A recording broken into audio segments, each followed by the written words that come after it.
Et donc, on en arrive à un gros usage dans notre problématique de PKI, un gros usage des fonctions de hachage, c'est ce qu'on appelle la signature numérique.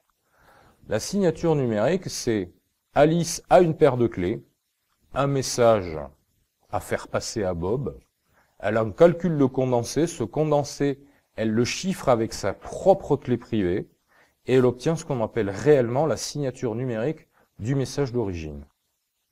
Elle relie ces deux informations, le message et la signature, elle envoie tout ça à Bob.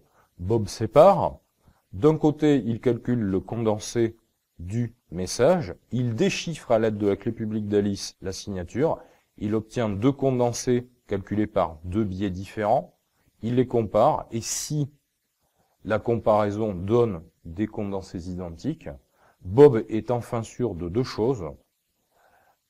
Les données n'ont pas été modifiées durant le transport, donc il obtient l'intégrité, et c'est bien Alice qui a envoyé ces données-là, puisqu'il a utilisé la clé publique d'Alice pour déchiffrer ce condensé. Donc, il obtient le service de non-répudiation de la part d'Alice de ces données-là. En clair, Alice a authentifié ses propres données.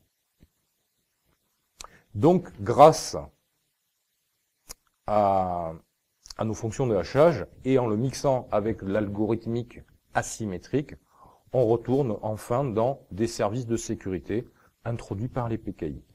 À noter que, encore une fois, on a fait du chiffrement asymétrique sur un message très court.